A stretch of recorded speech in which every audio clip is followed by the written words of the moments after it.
Okay guys, welcome back to part 2 of the weathering video series. Just want to take you through next steps. So we've done the initial fade. Now what we want to do is we want to start coming in and adding something that I think is left lacking in a lot of models, and that's texture. Texture is a whole other level of detail that really helps bring these models to life, and it's so easy to achieve using powders and pigments. So here's our initial fade. It's dry to the point where I'm confident we can carry on. So I just want to talk a little bit about the artist chalks that I'm using. So these are just bought from Michael's. They're various colors. You can see obviously the ones I use the most. And I basically just grind them up with a cheese grater.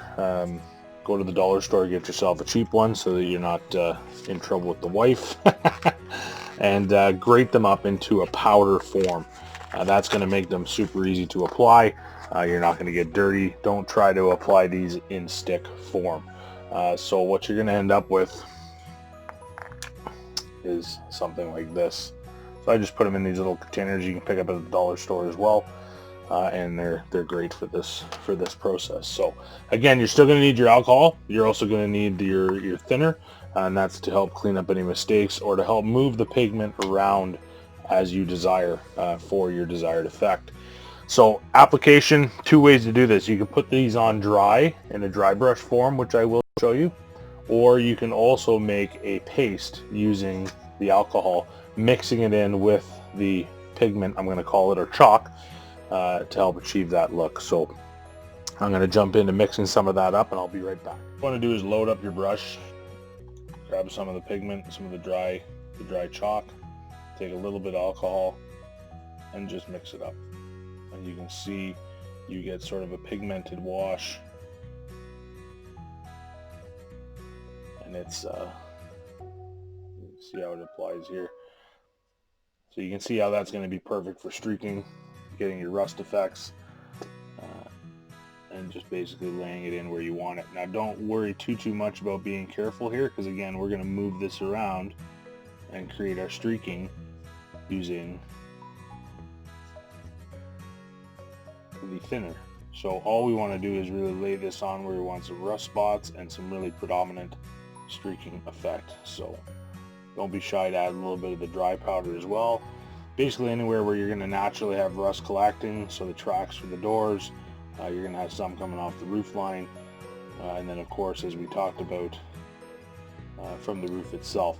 What I like to do is I like to try to follow through. So where I had my dark application of the oil paint, you'll see the darker streaks. I like to augment that with some of this product just to help really make it pop. So we're going to go through and add some of this until we're happy. Again, I'm going to pull a lot of this down for the streaking effect using the thinner. So once you're good with that, you can see the application there. We're again going to grab our flat brush, we're going to load it up with some thinner, and we're just going to start dragging that down. And you can see how it tones it down right away, but it really gives you a nice streaking effect. Go through and continue that here, dragging it down, dragging it down. And again, if you're not pleased with what you've done, you just go back through with a little more thinner and clean it up. Now some guys seal the model prior to this so as to not affect the fade that they've achieved on the bottom. You can do that, absolutely 100%. There's nothing wrong with doing that. I do not like to do that, as I feel like all these colors are bleeding through together. They're not really layered. So I want, as you can see how it changed that light fade that I had from the decal when I dragged that rust through. That's the rust bleeding through on top of the fade, or bleeding through the paint. I want to be able to achieve that effect, whereas with the layered approach, where you seal it once you're done the fade and then you apply your pigments, you're going to get a very layered appearance. It's going to be, if it makes any sense, a very clean weathering job. So we're going to go through and continue that with the model. We're going to streak in some more places, add some more pigments. The only other thing that I want to really touch on is going for the look using the black. So we're going to do the same process we did with the with the brown. We're going to load some up on our palette here. Take a little bit of the alcohol, mix it up. As thick or as thin as you like, and this is where it comes in great. For this to darken up the bottom of the boxcar. Now, again, another reason not to seal this is I want that fade to follow through.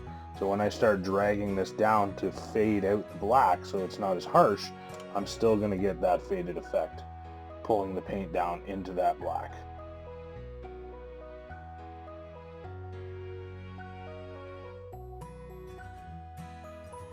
You just want to feather that in just to get that natural grime line that all rail cars have.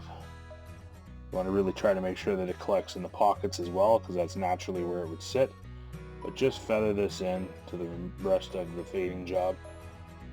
Work it up a little higher in places. And there you have it.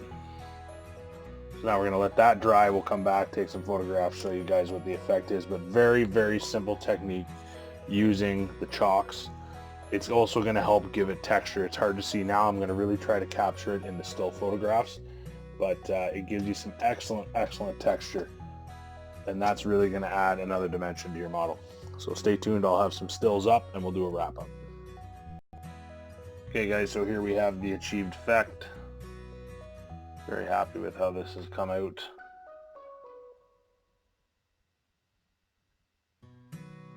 So now there's only one more thing that I would do, obviously, other than the trucks, to finish this model out. And for that, you're going to need yourself a little bit of silver paint and a little bit of sponge. I get this from a blister pack from another hobby of mine, but any type of sponge, anything with fine cell makeup will do just fine. And all we're going to do here, guys, is this is definitely not top secret. It's nothing new. We're just going to give the car a little bit of chipping just to help pull it together and add another layer of detail. So get a little bit of paint on your sponge and then just dab it on the high wear spots as well as on the roof.